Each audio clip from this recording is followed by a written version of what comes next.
Comece o dia bem informado com a equipe de jornalismo da Verde Vale FM. No ar, Jornal Verde Vale.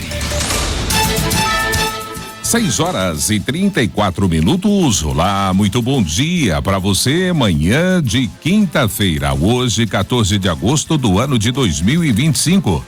Estamos começando pela Verde Vale FM, uma emissora do Sistema Verde Vale de Comunicação, mais uma edição do Jornal Verde Vale. Hoje de volta comigo aqui na bancada, Daliana Oliveira. Muito bom dia. Muito bom dia para você, Wesley. Um ótimo dia para você também que acompanha o Sistema Verde Vale de Comunicação. Mais uma edição do Jornal Verde Vale.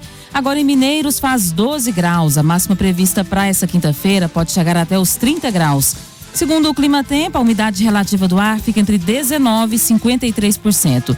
Sem possibilidade de pancadas de chuva para hoje. Agora você confere os destaques das últimas 24 horas. Jornal Verde Vale. IMET emite alerta laranja para baixa umidade no Distrito Federal e mais 6 estados no Brasil. Estados Unidos diz que vai refogar vistos de brasileiros ligados ao Mais Médicos. Justiça mantém a prisão de dono da Ultrafarma após audiência de custódia. Há 10 dias do fim do prazo, 9 municípios goianos ainda não mandaram documentos para obras do novo PAC. Prefeito de Acreúna é absolvido e mantém mandato após processo de cassação. PND tem mais de 1.100.000 inscritos na sua primeira edição. Operação mira suspeitos de movimentarem 200 milhões de reais com venda ilegal de ouro e pedras preciosas em Goiás, Distrito Federal e mais 6 estados. João Martins busca reeleição na CNA sem goiano na chapa. Eleição acontece em outubro. Os detalhes destas e outras notícias você vai conferir a partir de agora, aqui no Jornal Verde Vale. A notícia em primeira mão. Jornal Verde Vale. Jornal Verde Vale. Verde Vale. Notícias do Brasil. 6h36. Uma ótima manhã de quinta-feira para você. Sejam todos bem-vindos e bem-vindas a mais uma edição do Jornal Verde Vale. Olha, os Estados Unidos anunciaram uma nova revogação de vistos de funcionários públicos do governo do Brasil, agora ligados ao programa Mais Médicos, que existiu até o governo de Dilma Rousseff e foi retomado por Lula mais 100 cubanos. A decisão foi anunciada nesta quarta-feira pelo chefe da diplomacia norte-americana, Marco Rubio. Foram sancionados Mozart Júlio Tabosa Salles e Alberto Kleiman. Os dois integravam o Ministério da Saúde quando o programa foi implementado no Brasil. Além disso, ex-funcionários da Organização Pan-Americana de Saúde, a OPAS, também foram atingidos pela restrição que os impede de entrar no país liderado por Donald Trump. O Instituto Nacional de Meteorologia emitiu um alerta laranja que indica perigo no início da tarde de ontem, em razão da baixa umidade do ar que atinge os estados de Mato Grosso, Mato Grosso do Sul, São Paulo, Goiás, Distrito Federal, além de parte de Minas Gerais e do Paraná. Nessas regiões, a umidade relativa do ar deve ficar entre 12% e 20% na tarde de hoje. O Instituto alerta que há risco potencial de incêndios florestais e a saúde das populações desta região. Pode haver ressecamento da pele, desconforto nos olhos, boca e nariz. A recomendação é beber bastante líquido, evitar exposição ao sol nas horas mais quentes, umidificar os ambientes e hidratar a pele. As atividades físicas não são recomendadas. E o empresário Sidney Oliveira, dono da Ultrafarma, está preso temporariamente no 8º Distrito Policial na região central de São Paulo, após passar por audiência de custódia na manhã desta quarta no Fórum Criminal da Barra Funda. A informação foi confirmada pelo cartório central da delegacia. Além de Oliveira, mais 5 pessoas foram presas nesta terça-feira durante a Operação Ícaro do Ministério Público de São Paulo, que apurou um esquema de corrupção envolvendo fraude bilionária em créditos de ICMS. Todos passaram por audiência de custódia nesta quinta e devem seguir presos temporariamente, segundo o Tribunal de Justiça de São Paulo. O dono da Ultrafarma foi um dos principais alvos da operação, ao lado do diretor estatuário da Fast Shop, Mário Otávio Gomes, e do auditor fiscal Arthur Gomes da Silva Neto, suspeito de ter recebido R$1 bilhão em propina para operar o esquema dentro da Secretaria Estadual da Fazenda. 6h39. Ministro Edson Fachin é eleito presidente do STF e Alexandre de Moraes o seu vice. Vamos saber os detalhes desta eleição na maior corte do país com Alain Barbosa. O ministro Edson Fachin foi eleito nesta quarta-feira presidente do Supremo Tribunal Federal para o próximo biênio. A vice-presidência da corte será exercida por Alexandre de Moraes, ambos eleitos com 10 dos 11 votos possíveis. O pleito é apenas protocolar, já que a presidência segue uma ordem de antiguidade no Supremo e os ministros candidatos costumam não votar em si próprios. Na abertura da sessão, Fachin fez um breve discurso, reforçando a colegialidade e o diálogo. Reitero aqui, perante esse colegiado, a honra de integrar esta corte e a eleição, como sabemos aqui, tem um efeito simbólico, é como uma corrida de revezamento. O bastão agora chegou aqui e recebo com o sentido de missão e com a consciência de um dever a cumprir. E, portanto, presidente, agradeço a condução de Vossa Excelência, agradeço ao mesmo tempo todo o trabalho, o zelo e a sensibilidade que Vossa Excelência tem dedicado a esse tribunal. Nós continuaremos buscando fortalecer a colegialidade, a pluralidade, sempre aberto ao diálogo. As posses de Fachin e Moraes serão no dia 20 de setembro. O presidente eleito tem um perfil mais reservado que o do atual Luiz Roberto Barroso. Fachin não é de fazer declarações públicas e resiste a conceder entrevistas. Barroso ressaltou qualidades de Fachin para enfrentar a atual conjuntura política do país. E considero pessoalmente e institucionalmente que é uma sorte do país poder, nesta conjuntura, ter uma pessoa com a qualidade moral e intelectual de Vossa Excelência conduzindo o tribunal. Portanto, receba com muita alegria o meu abraço pessoal e penso que o de todos os colegas pela eleição, lhe desejando que seja muito feliz e abençoado nos próximos 2 anos.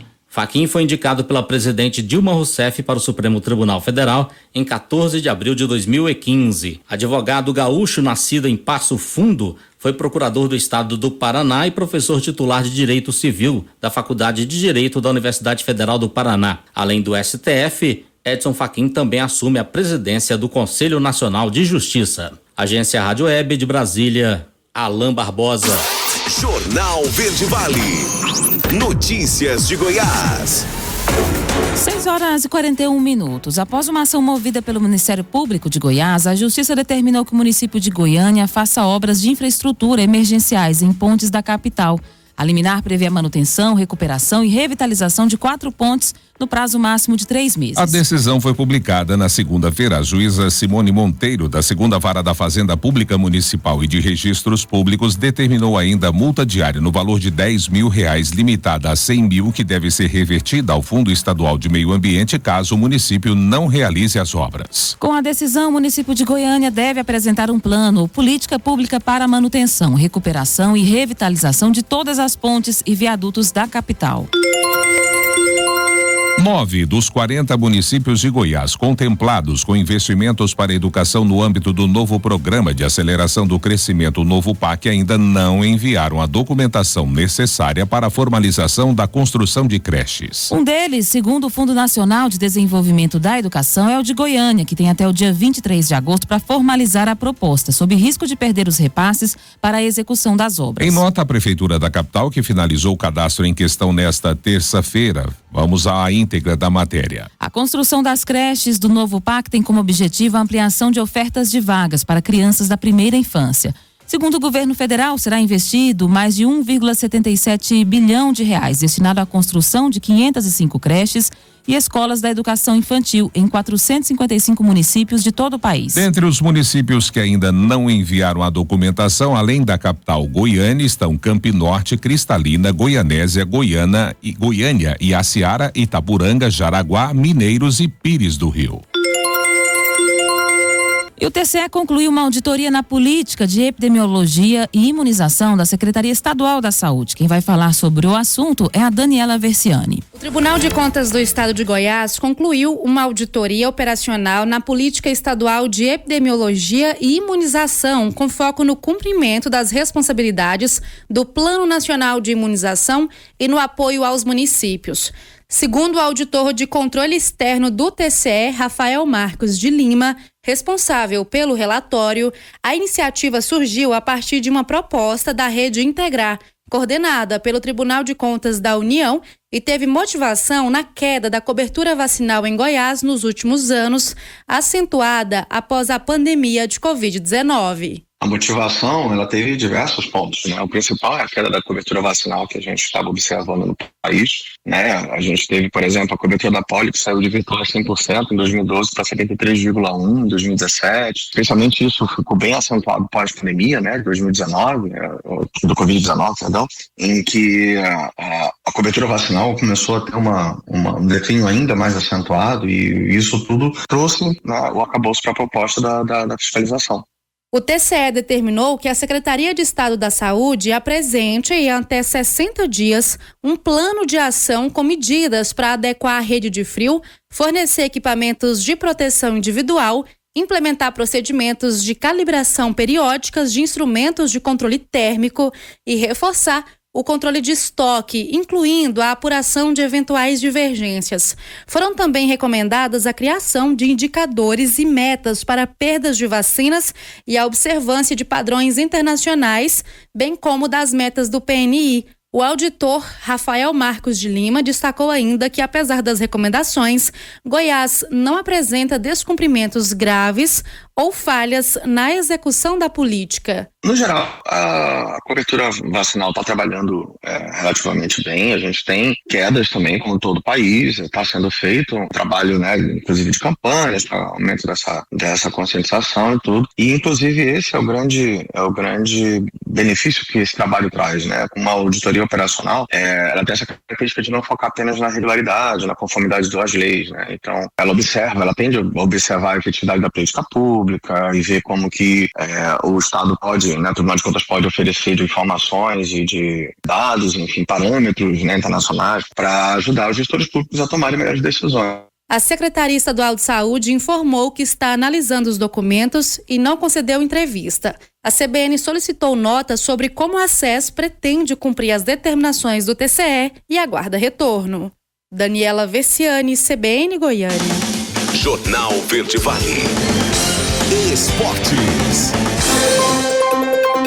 6h46 agora, 6h46. Olha, na final da Supercopa da Europa, realizada nesta quarta-feira, o Paris Saint-Germain venceu o Tottenham em Udine, na Itália, após empatar por 2-2 no tempo normal e ganhar por 4-3 nos pênaltis. Os gols do tempo regular foram marcados por Mick van de Ven e Christian Romero pelos ingleses e Lee Kang-in e Gonçalo Ramos para o PSG. O PSG volta a campo no próximo domingo às 15h45 contra o Nantes pelo campeonato francês. O Tottenham volta para casa para iniciar a disputa pelo inglês no sábado, dia 16. O time estreia na Liga contra o Burnley às 11 da manhã. O Palmeiras desembarcou no Peru ontem, quarta-feira. O time está no país para enfrentar o Universitário nesta quinta-feira às 21h30 pelas oitavas de final da Libertadores. A partida será disputada no estádio Monumental U de Lima. E fora dos planos do Manchester United, Antony recebeu o ultimato do time inglês. Ou aceita a oferta de transferência ou ficará na reserva até janeiro, quando abre um novo período de contratações. Segundo um jornal espanhol, ao final de La Palmeira, a decisão é para que o atacante não force uma saída por empréstimo ao final da janela. Os Red Devils querem que Antony aceite a oferta nesta semana, antes do início da Premier League. O Real Betis, que contou com o jogador por empréstimo na última temporada, se esforça para recontratar o brasileiro, mas até o momento não apresentou os recursos financeiros necessários. A imprensa europeia noticia que o desejo de Antony é jogar novamente no clube espanhol. Jornal Verde Vale. Agronegócios. Quarta-feira chegou ao fim com os preços internacionais do milho futuro contabilizando movimentações positivas na Bolsa de Chicago. De acordo com a análise da Agroinvest, as cotações do milho receberam um apoio positivo vindo da soja, que subiu, renovando as suas máximas na Bolsa Americana, apoiados no corte de área cultivadas nos Estados Unidos reportada pelo Departamento de Agricultura americano no relatório de oferta e demanda da terça-feira. Por outro lado, o mercado do cereal segue bastante pressionado no curto prazo. Os preços futuros do milho tiveram uma quarta-feira de movimentações em campo misto e flutuações próximas de estabilidade na Bolsa Brasileira. Segundo ainda a análise da Agroinvest, mesmo com a colheita da safrinha na reta final aqui no Brasil, os preços do cereal no interior seguem sem serem muito pressionados neste momento. O vencimento de setembro 25 foi cotado a 64,84, uma alta de 0,14%. Novembro 25 valeu 66,95, uma elevação de 0,13%. Janeiro 26 foi negociado por 69,95, uma queda de 0,03%. O março 26 teve o valor de 72,90, com perda de 0,41%. A notícia em primeira mão. Jornal Verde Vale. Às 6h49, daqui a pouco mais um intervalo aqui no Jornal Verde Vale, mas antes, olha, aquele recadinho para você, dona de casa. Seu gás acabou aí na sua casa, ligue no Gás Rocha Farias, 3661-2002. Eles atendem inclusive domingos e feriados. Lá na H5 Auto Center você encontra pneus multimarcas, manutenção em suspensão, direção, freios e muito mais para o seu veículo. A H5 Auto Center fica lá na Avenida Antônio Carlos Paniago. E a Óticas Carol é a maior rede de óticas do Brasil. São mais de 1.600 lojas espalhadas, melhores preços de armação e lente. E lá os seus óculos ficam prontos a partir de 5 minutos. Na Casa das Iscas você encontra de tudo para pesca, camping, material de mergulho, venda e manutenção de espingardas de pressão e muito mais, só lá na Casa das Iscas, lá no centro de Mineiros, 3661-4307. Agora, na Verde Vale, os comentários de Alexandre Garcia. Bom dia. Bom, como você sabe, o presidente Lula lançou aí uma medida provisória que supostamente é para suavizar os efeitos da tarifa de 50% nas exportações brasileiras para os Estados Unidos para aqueles setores afetados diretamente ou afetados indiretamente. É crédito, são vantagens tributárias, créditos tributários e a criação de uma Câmara Nacional de Acompanhamento de Emprego, em nível nacional e em níveis regionais. Será que são mais folhas de pagamento, mais locação de imóveis federais, mais despesa para o contribuinte? Contribuinte não, né? Pagador de impostos é mais direto. E o presidente Lula, né, ele sempre faz declarações que não batem com a realidade. Ele disse agora que ninguém é sobre aquele relatório do Departamento do Estado que foi para o Congresso dos Estados Unidos sobre a deterioração da democracia e direitos humanos no Brasil. Ele disse: ninguém está desrespeitando direitos humanos no Brasil. Um dia depois de a Procuradoria-Geral da República não atender o pedido da defesa de dona Gesilene Nascimento, 62 anos, agredida, esbofeteada na prisão feminina de Florianópolis. A cara dela ficou deformada. E ela tem doenças, tem comorbidades, como se diz. A defesa pediu prisão domiciliar, foi negado. Direitos humanos no Brasil. Olha, até a presidente da Comissão de Anistia pediu para cair fora. Até o Nilmário Miranda, que fez um livro sobre prisões por opinião política no Brasil, caiu fora lá da assessoria do Ministério de Direitos Humanos, diz que vai cuidar do PT de Minas Gerais. A professora que presidia essa comissão de anistia, eu fui ver de que se tratava, pensei que fosse anistia agora. Não, é de 79, é de 64, né? E ela caiu fora dizendo que tem uma indústria de indenizações. Será que ela descobriu só agora? Né? E a dona Enéia de Stutz: cansei de apanhar. As pessoas estão começando a cansar. Não me restou outra alternativa. Como é a professora, eu vou reclamar, né? Alternativa já contém outra, né? Alter é outra. Não me restou alternativa. Outra alternativa como qualquer professor deve saber, é um pleonasmo, né? Mas, enfim, essas coisas aqui no Brasil, negar que estejamos todos respeitando democracia, direitos humanos, não esqueçam que direitos humanos também são os direitos políticos, os direitos individuais, de liberdade de expressão, de liberdade de culto, de direito de ir e vir, liberdade de reunião, né? Tudo isso que foi cortado lá durante a pandemia, por exemplo. Mas, vejam só, a Polícia Federal fez uma operação ontem, pegando ex-funcionários da Caixa Econômica Federal. Eles estavam num esquema de enganar o INSS. Vocês vejam como é frágil o sistema do INSS.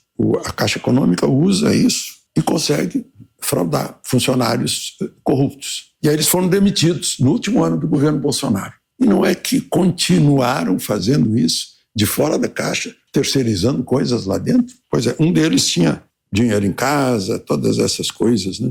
Teve 6 mandados de busca e apreensão nessa história aí. E por fim, é preciso lembrar, porque todo mundo ficou preocupado com esse Ilyushin 76, é um gigantesco avião de carga da Rússia, com 4 turbinas. Ele veio, passou pelo Azerbaijão, depois fez mais uma escala, a última escala foi na Guiné, né? E de lá pousou em Brasília. Ele está sancionado pelos Estados Unidos por transportar armas para a Coreia do Norte, para a Venezuela, né? Mas pousou em Brasília. Parece que a ANAC não soube informar. Aí o senador Márcio Bittar, do União Brasil do Acre, está mandando ofício formalizando pedido de informações para o Ministério da Defesa e o Ministério de Relações Exteriores para saber o que esse avião está fazendo lá em Brasília. Parece que estava programado para ir embora ontem, né? Mas ficou esse mistério.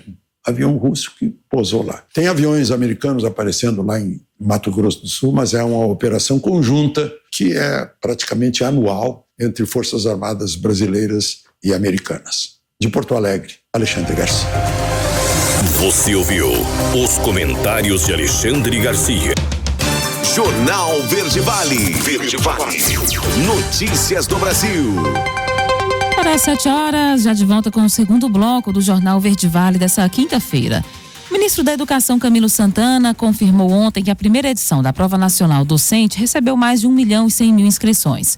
Ficamos impressionados com o número de inscritos. Mais de 1.100.000 inscritos na primeira edição, que vai ser agora, no final do ano, afirmou ele durante entrevista ao programa Bom Dia Ministro, produzido pelo canal Gov da empresa Brasil de Comunicação. A prova, que vem sendo chamada de CNU dos professores, será aplicada pelo Instituto Nacional de Estudos e Pesquisas Educacionais, Anísio Teixeira, no dia 26 de outubro, com base na avaliação teórica do Exame Nacional de Desempenho de Estudantes das licenciaturas. As secretarias de educação poderão usar a nota obtida pelo candidato na PND como etapa única ou complementar dos seus concursos públicos ou processos simplificados de contratação de professores a partir do ano que vem. O exame anual teve a adesão preliminar de 22 redes estaduais e de 1.508 municípios de todas as regiões do país, das quais 18 são capitais. A deputada federal Carla Zambelli, ouvida no Tribunal de Apelação de Roma nesta quarta-feira, passou mal durante a audiência, mas preferiu dar continuidade ao processo. Ela chegou a ser atendida por um socorrista do próprio tribunal. Ao fim da audiência, o juiz Michel Monteleone autorizou perícia médica com urgência até 22 de agosto. Zambelli, que teria mais de 10 doenças, incluindo a síndrome da taquicardia postural ostática, que a levou à internação em 2024, está sem os medicamentos na prisão. A deputada federal também se emocionou durante a audiência e mandou um beijo para o pai, João Hélio, que acompanha o processo na Itália. Uma nova audiência foi marcada para o dia 27 de agosto. Carla Zambelli segue presa no Instituto Penitenciário de Rebibbia, na periferia de Roma, onde deve permanecer até a conclusão do processo de extradição pedida pelo governo brasileiro. CCJ aprova aumento de pena para aliciamento infantil online. Os detalhes dessa nova medida com Yuri Hudson. Constituição e Justiça da Câmara dos Deputados aprovou nesta quarta-feira um projeto de lei que aumenta em 1/3 a pena para o crime de aliciamento de crianças e adolescentes por meio de aplicativos de mensagens nas redes sociais. A medida, que altera o Estatuto da Criança e do Adolescente, ganhou força após a repercussão do vídeo do influenciador Felca sobre a adultização de menores nas redes sociais. O conteúdo gerou mais de 36 milhões de visualizações e mobilizou parlamentares de diferentes correntes ideológicas. A relatora da proposta, a deputada Laura Carneiro, destacou que este é o momento de dar uma resposta rápida a este problema. Assim como espero votar o projeto do senador Alessandro, para que a gente possa avançar nessa temática, porque assustador e sempre foi, existem muitos projetos, inclusive meu, onde nós já tratamos dessa matéria. Esse não é um tema novo no Congresso Nacional, não é um tema novo para os senhores deputados, mas é um tema que nesse momento, graças a Deus, tomou uma proporção tão grande que a gente deve, enfim, votar sobre a matéria. O texto aprovado prevê punições mais duras para quem aliciar, assediar ou constranger menores na internet com fins sexuais. Atualmente a pena é de 1 a 3 anos com prisão mais multa. Com a mudança, passa a ser aumentada em 1/3 quando o crime ocorrer por meio digital. O presidente da Câmara, Hugo Mota, anunciou nesta semana algumas medidas para ampliar o debate e acelerar a votação de propostas sobre este tema. E existem matérias que são mais do que urgentes. Proteger a infância não é um favor, é um dever. É um dever que antecede partidos, ideologias, disputas. É um dever que antecede a própria política. O grupo terá 1 mês para apresentar propostas e a Comissão Geral deve reunir autoridades, representantes das plataformas digitais e organizações de proteção à infância. O projeto segue agora para análise no plenário. Agência Rádio Web de Brasília, Yuri Hudson. Jornal Verde Vale. Notícias de Goiás. 7h04. Uma operação da Polícia Federal investiga suspeitos de movimentarem cerca de R$200 milhões com a extração e a venda ilegal de ouro e de outras pedras preciosas. Nesta terça-feira foram cumpridos, 31 mandados de busca e apreensão em Goiás, Mato Grosso, Pará, Tocantins, Maranhão, São Paulo, Minas Gerais e Distrito Federal. Segundo a corporação, a Operação Itaiubá tem como alvo um grupo que comprava, transportava e vendia minérios ilegalmente. Como os nomes dos investigados não foram divulgados, não foi possível entrar em contato com a defesa. Conforme investigados, suspeitos abasteciam empresas do setor de joias, levavam dinheiro com as vendas e promoviam o enriquecimento ilegal. A polícia apreendeu barras de ouro, dinheiro e veículos e determinou o sequestro de apartamentos, casas e fazendas, além de 2 aeronaves. E a noite desta terça-feira última foi marcada por intensa movimentação política em Acreúna, no sul de Goiás. Em sessão na Câmara Municipal, o prefeito Claudiomar Portugal, do PP, foi absolvido no processo de cassação de mandato e seguirá à frente da prefeitura. O caso teve início após a instalação de uma comissão parlamentar de inquérito para apurar supostas irregularidades na terceirização de serviços médicos. O relatório final, elaborado pelo vereador Diego Smith Rodrigues da Silva Arantes, do PSDB, apontava indícios de nepotismo indireto, conflito de interesses e sobrepreço em contrato com a empresa Castro Herênio Serviços Médicos Limitado, cuja sociedade inclui a nora do prefeito, Marília de Paula Freire. Segundo a CPI, o contrato administrativo, inicialmente de R$3.600.000, passou por 7 aditivos, que levaram o valor para R$22 milhões. Um acréscimo de mais de 498%, sem estudos técnicos que justificassem os reajustes. O documento estimava potencial prejuízo de R$2,38 milhões aos cofres públicos e acusava o prefeito de ter conhecimento das irregularidades. Em defesa, Claudiomar Portugal negou qualquer prática ilícita e afirmou estar sendo alvo de perseguição política. E o MP e o Estado de Goiás firmaram um TAC para regularizar a atuação de associações nos colégios militares. Quem vai trazer as informações é a Laila Alves. O Ministério Público de Goiás e o Estado de Goiás firmaram um termo de ajustamento de conduta para regularizar a atuação das associações de pais, mestres e funcionários nos colégios estaduais da Polícia Militar.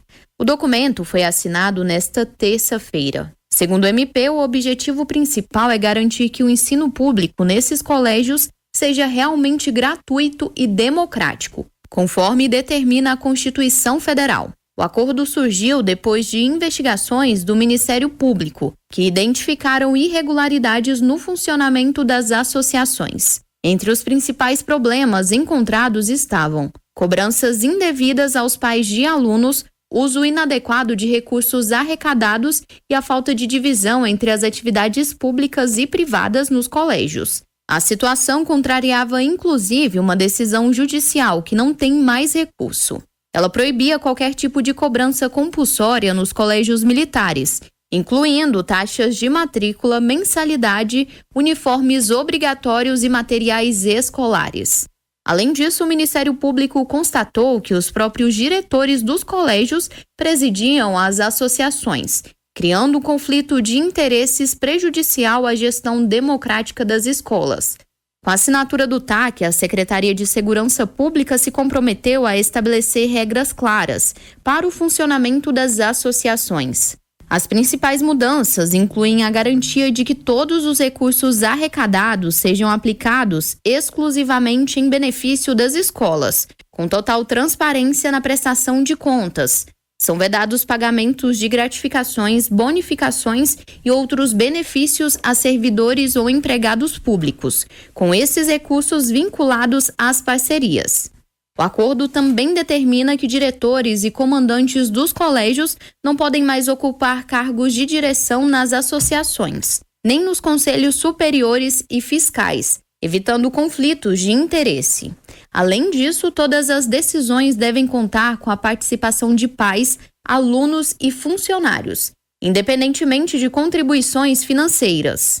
A SSP se comprometeu ainda a tomar providências imediatas para cumprir rigorosamente a decisão judicial que proíbe qualquer tipo de cobrança compulsória nos colégios militares. Outro ponto importante é que as solenidades militares, incluindo as formaturas, vão ter caráter oficial e gratuito, com participação garantida de todos os formandos. Caso pais e alunos desejem realizar eventos particulares de formatura, eles devem ser organizados e custeados por comissões específicas sem envolvimento das associações, entre outros pontos.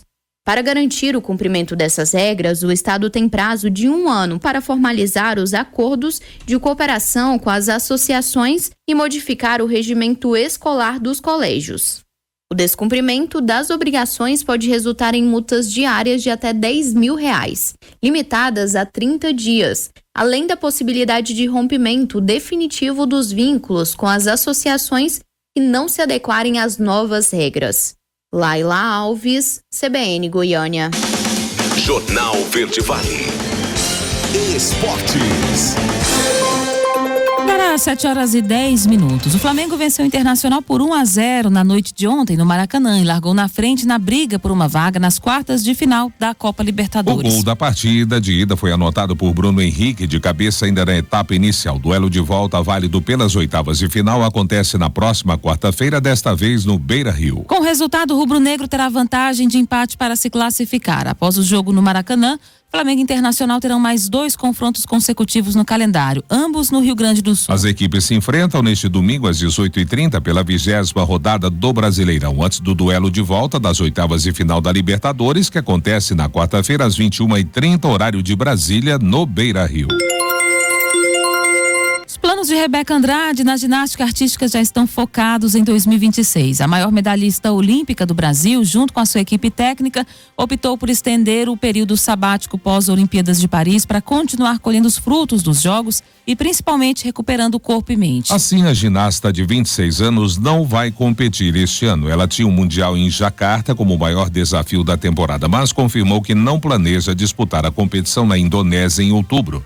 É uma pausa para chegar a Los Angeles 2028 em plena forma. É comum ginastas medalhistas olímpicas tirarem 1 ano de descanso depois dos Jogos. Simone Biles, por exemplo, não competiu em 2017, depois dos Jogos do Rio, nem em 2022, após Tóquio. A americana de 28 anos novamente está fora das competições, mas deixou aberta a possibilidade de competir em 2028. Jornal Verde Vale. Agronegócios.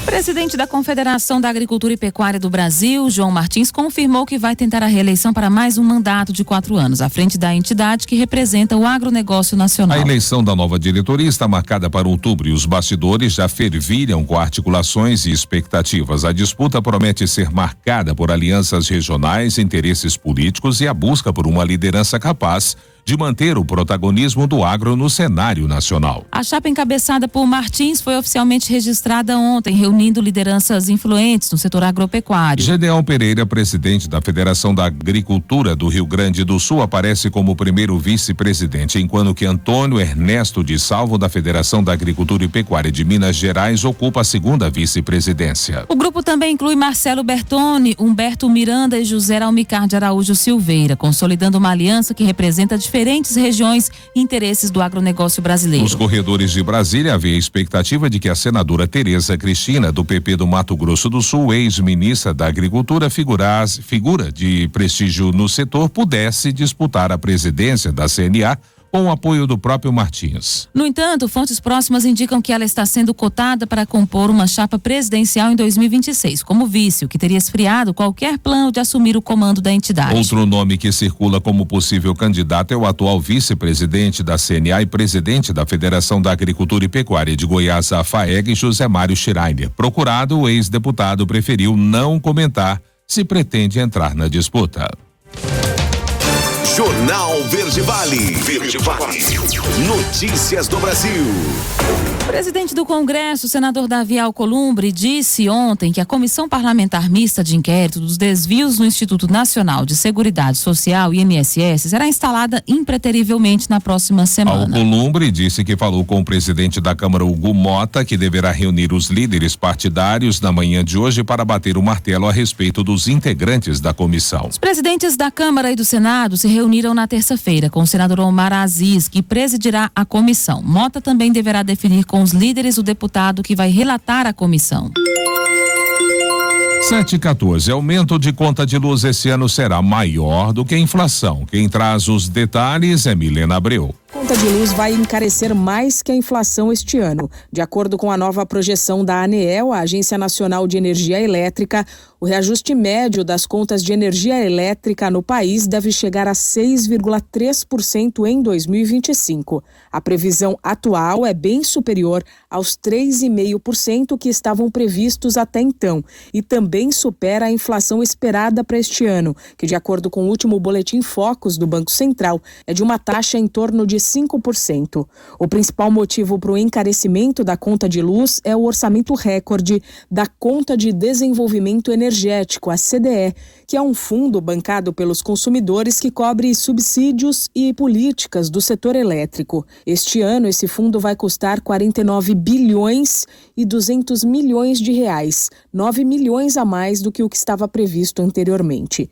Outro fator é o nível baixo das hidrelétricas. Isso eleva os custos de geração de energia, porque é preciso acionar fontes mais caras, como as usinas termoelétricas. Até o fim do ano, pelo menos, a bandeira vermelha na conta de luz deve ficar acionada. Da Rádio 2, Milena Abreu. 7h15. Daqui a pouco mais um intervalo, né? Destaque para as notícias locais no terceiro bloco. Mas antes, aquele recadinho para você, dona de casa. Seu gás acabou aí na sua casa? Ligue no Gás Rocha Farias, 3661-2002. Manutenção no seu veículo, passe lá na H5 Auto Center. Lá você encontra pneus multimarcas e muito mais. E a Óticas Carol é a maior rede de óticas do Brasil, mais de 1.600 lojas e os seus óculos prontos a partir de 5 minutinhos. E a Casa das Iscas tem de tudo para pesca, camping e material de mergulho. Venda e manutenção de espingardas de pressão e muito mais para você. A notícia em primeira mão. Jornal Verde Vale. 7h16. No próximo bloco, destaque para as notícias locais. Já está liberado para você o nosso WhatsApp para você participar do nosso quadro A Voz do Cidadão. 996236881. 996236881 é o canal direto conosco aqui ao vivo dentro do estúdio da Verde Vale, trazendo aí as suas reivindicações e, claro, também espaço para as notícias do Corpo de Bombeiros e da Polícia. Não saia daí, a gente volta já logo após o intervalo. Jornal Verde Vale. Jornal Verde Vale. Verde Vale. Notícias do Brasil. Para 7h24, já de volta com o terceiro e último bloco do Jornal Verde Vale dessa quinta-feira. O presidente Lula se reuniu com ministros na tarde de ontem para tratar do projeto de lei que regulamenta o funcionamento das plataformas digitais. O texto terá como um dos focos a proteção de crianças e adolescentes nas redes sociais. O governo decidiu priorizar o tema após o influenciador Felipe Brencini, conhecido como Felca, publicar um vídeo acusando o influenciador paraibano Ítalo Santos de exploração de menores. A discussão ganhou força também no Congresso Nacional. O Planalto analisa duas propostas complementares em que o governo trabalha desde o início do ano. Um texto trata sobre como lidar com conteúdo e foi formulado pelo Ministério da Justiça. Outra proposta em debate se concentra na regulação financeira das Big Techs formulada pelo Ministério da Fazenda. O governo federal planeja lançar uma plataforma para ajudar os participantes do Exame Nacional do Ensino Médio a se preparar para a prova. O anúncio foi feito pelo ministro da Educação, Camilo Santana, nesta quarta-feira. O chefe da pasta não detalhou quais funcionalidades a plataforma deve ter ou qual é a previsão de lançamento, mas garantiu que a ideia está sendo trabalhada na criação de uma plataforma que deve se chamar MEC Enem. Camilo Santana falou ainda de uma segunda ferramenta que também deve ser disponibilizada para os estudantes, o MEC Livros, que visa estimular a leitura. Em 2025, as provas serão aplicadas em 9 e 16 de novembro em boa parte do país. Cidades da região metropolitana de Belém terão datas alternativas por causa da COP30.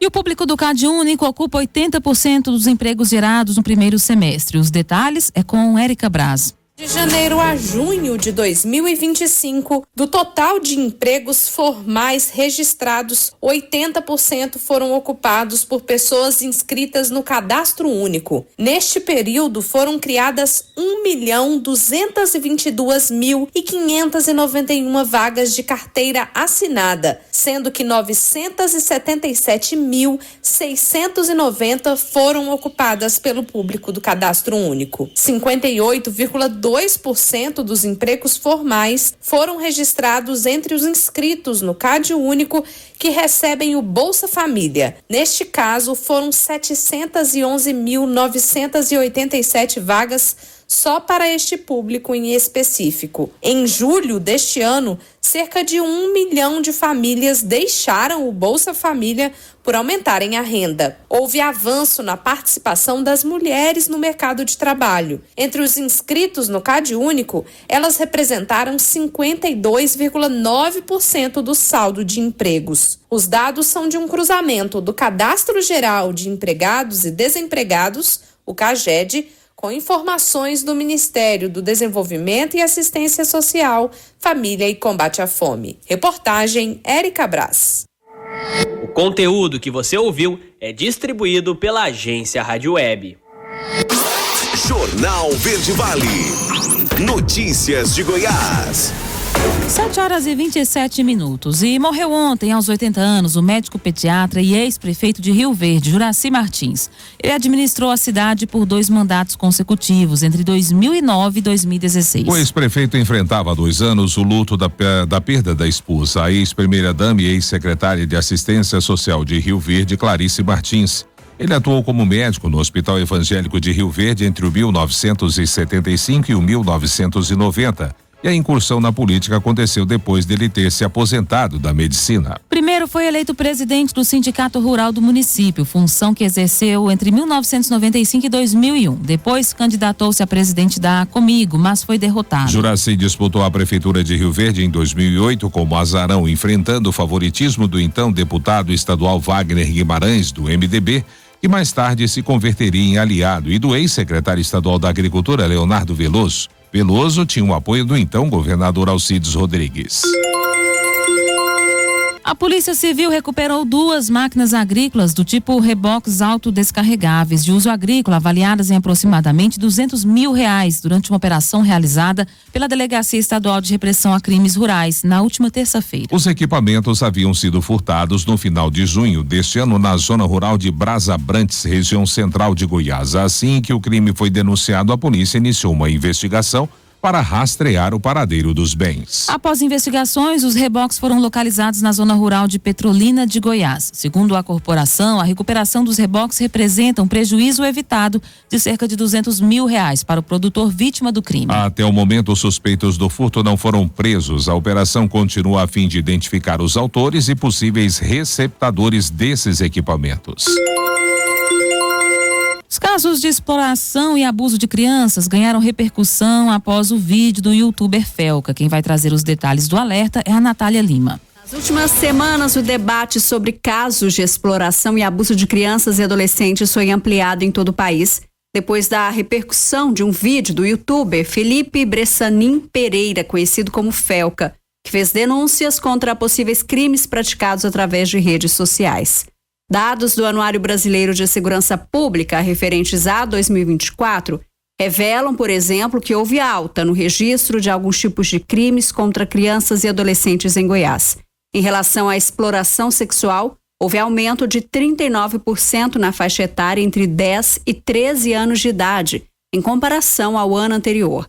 Já os casos de aliciamento para cometer ato libidinoso, a alta foi de 23%.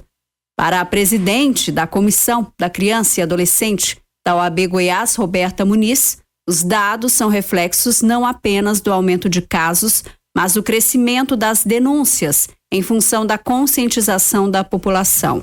Por isso a importância também de se ter uma rede de apoio consistente. Por óbvio que nós precisamos sempre fomentar um maior investimento, né, no que diz respeito a políticas públicas, quanto à questão de melhoria dos conselhos tutelares, de melhoria e ampliação das delegacias especializadas para que possam recepcionar as denúncias, fazer as investigações e encaminhar ao Ministério Público, aos órgãos competentes, ao Judiciário, para que os processos tramitem e que consigamos ter aí a punição dos criminosos. Roberta lembra que já existe uma legislação que protege crianças e adolescentes, mas é preciso avançar levando em consideração a internet. A presidente explica a importância do avanço do projeto de lei 2628 de 2022, que dispõe sobre a proteção integral da criança e do adolescente no ambiente digital. Ele foi idealizado por vários profissionais da área, por pesquisadores, como eu disse, pela Rede de Proteção a nível nacional, e ele precisa seguir para virar lei no sentido de termos algo mais específico. Digamos que alguns chegam a dizer que seria o ECA da era digital, para ter um controle maior dessas plataformas digitais, que hoje nós não temos como puni-las, né? Nós temos como punir quem pratica o crime, mas não tem como fazer um controle mais eficaz do que está sendo distribuído e divulgado pelas plataformas. O projeto estabelece deveres de cuidado para as plataformas digitais e as obriga, por exemplo, a fornecer mecanismos de controle parental e a remover conteúdos que violem direitos de menores assim que tomarem ciência deles. Além disso, a proposta prevê a proibição de caixas de recompensas em jogos eletrônicos e o uso de técnicas para coletar e analisar dados sobre o comportamento e emoções de crianças e adolescentes, com o objetivo de personalizar serviços e publicidade. Natália Lima, CBN Goiânia. Jornal Verde Vale. Esportes.